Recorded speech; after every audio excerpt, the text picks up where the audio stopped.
Imagine buying a dream car, a classic beauty from the 1960s, only to discover in 2025 that it's worth almost nothing. That's the sad truth about many muscle cars of the past. They may look stunning, they may roar like a lion, but when it comes to real value today, they're almost worthless, and that's why I'm here, to save you from wasting your hard-earned money. The 1960s were the golden years of muscle cars. Of muscle cars. The big engines, the sleek designs, the thrill of American horsepower. Everything about them screamed freedom. But here's the catch.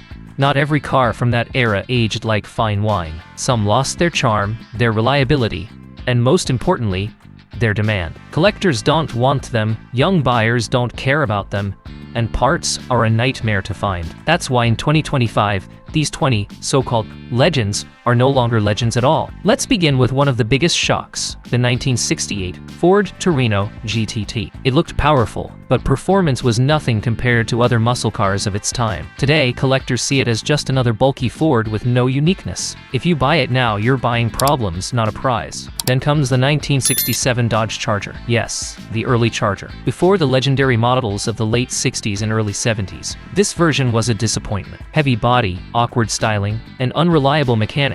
In 2025, very few people want to touch it, and the market value is sinking every year. Another car that hurts many fans is the 1966 Chevrolet Impala SS with the small block V8. Sure, it had style, but the small block engine was underpowered. People wanted speed, but this one delivered frustration. Today, nobody is chasing after a weak Impala when so many better versions exist. That makes this car nearly worthless in the collector world. Let's talk about the 1969 Mercury Cougar.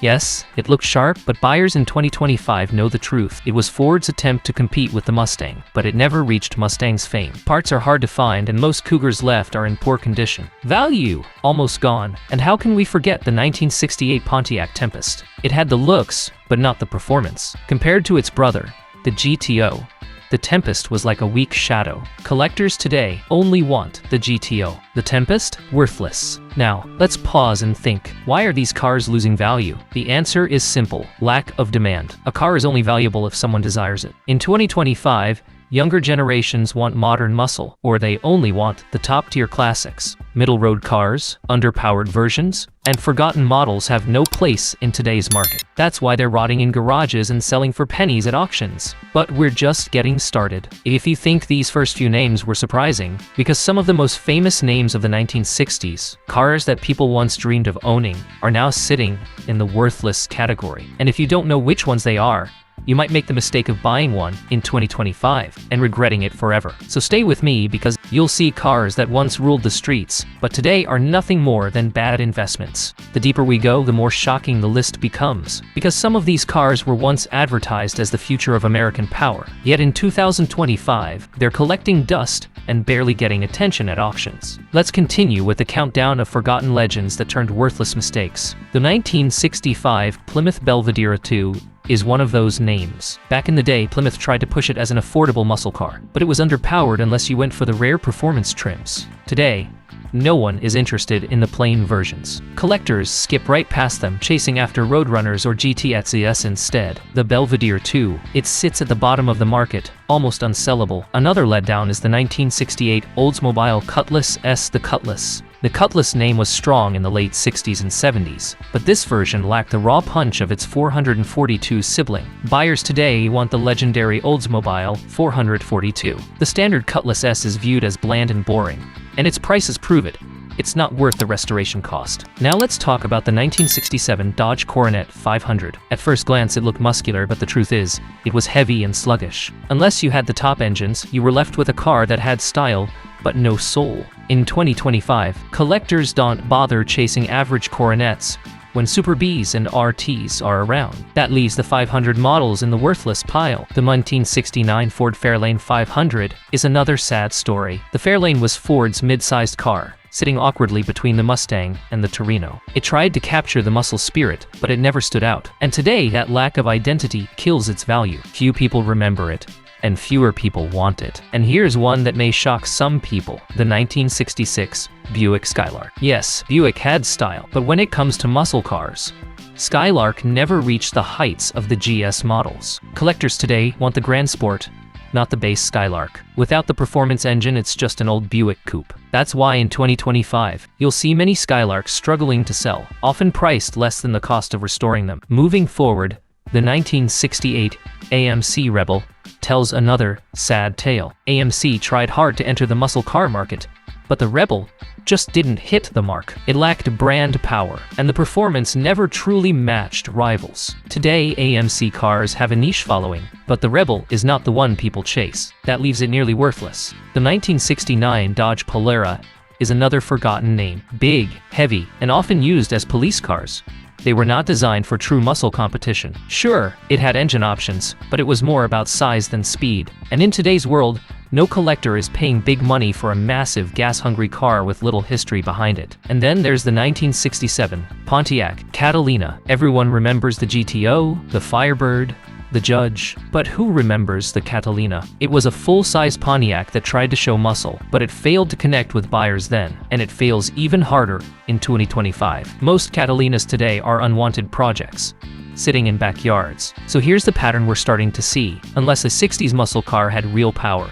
a unique identity, or a strong collector following, it simply didn't survive the test of time. That's why in 2025, so many of these cars are worthless. Not because they weren't stylish, but because no one desires them anymore. But the most painful truth is coming in the next chapter. Because some names you probably think are safe, some cars that many still dream about, are also losing their value fast. And if you're planning to buy one without knowing the risks, you could make one of the biggest mistakes of your life. Stay tuned, because in Chapter 3, we'll reveal the last group of 60s muscle cars that fell from glory and explain the powerful lesson hidden behind all of this. The deeper we dig, the clearer the truth becomes. It doesn't matter how loud the advertisements were back in the 60s, or how flashy the designs look, because some muscle cars simply could survive the test of time. In 2025, they've lost their shine, their demand, and sadly, their value. Take the 1966 Chevrolet Biscayne. Some will argue it had potential, but let's face it, it wasn't built to be a true muscle car. The plain Biscayne was more of a fleet vehicle than a collector's dream. Even when optioned with Vates, it was overshadowed by the Chevelle SS and the Impala SS. Today, it's a ghost in the market, rarely pulling strong bids. Next is the 1967 Mercury Monterey. Mercury as a brand has disappeared, and that disappearance affects cars like the Monterey the most. While the Cougar is still remembered as a stylish pony car, the Monterey is forgotten. Without a strong identity, it's just another big 60s car that people walk past at auctions. Another forgotten disappointment is the 1965 Dodge Monaco. Dodge wanted this to be a stylish competitor in the full-size muscle scene, but compared to the Charger and the Coronet, the Monaco was too big, too soft, and too expensive to build a loyal following. Today, no collector wants to sink money into restoring one, because there's no return. The 1968 Ford Galaxy 500 is a similar story. While it had a huge presence on the road, it was simply too heavy to stand up against true muscle cars. Collectors today want Mustangs, Torinos, or Boss models. The Galaxy is simply too forgotten, sitting at the bottom of the list. And we can't ignore the 1969 Chrysler Newport. Once advertised as stylish and elegant, it never became iconic. In 2025, collectors pass it by because it lacks history, racing fame, or any real muscle connection. The Newport sits as one of the cheapest forgotten 60s big cars, and restoring one makes no financial sense. Now let's close with one that shocks many people, the 1967 Chevrolet Malibu, non-SS. Yes, the Malibu name is legendary, but unless it's the SS version with real performance, the regular Malibu is not a collector's item. And in today's market, values have dropped so much that restoring one costs more than buying a better Chevelle SS already done. For many, that's the final deal breaker. So what's the lesson behind all of this? Why did some cars that once roared down American streets end up worthless in 2025? The truth is, not every classic is created equal. Only the models with true performance, racing history, unique styling, or limited production numbers survive as valuable collectibles. The rest, no matter how pretty they looked in ads, simply faded into history. And that's the trap so many fall into today. They see a shiny old car, they imagine restoring it, and they think they're sitting on gold. When they take it to sell, reality hits. The demand just isn't there. These cars end up sitting in garages, half restored or worse, sold at a loss. This is why in 2025 you have to be smarter than ever. Muscle cars are a piece of history, but buying the wrong one can cost you time, money, and dreams. The market doesn't reward nostalgia. It rewards rarity, power, and legacy. So if you're planning to step into the world of classic cars, remember this list. Remember the Biscayne, the Monterey, the Galaxy, the Newport, the Malibu. Don't fall into the trap of chasing names that don't hold weight anymore. Because at the end of the day, a car is only as valuable as the passion it creates in the hearts of collectors. And if that passion is gone, the car becomes nothing more than metal and memories. The choice is yours. Invest wisely, avoid the worthless mistakes, and maybe, just maybe, you'll find the classics that truly stand the test of time.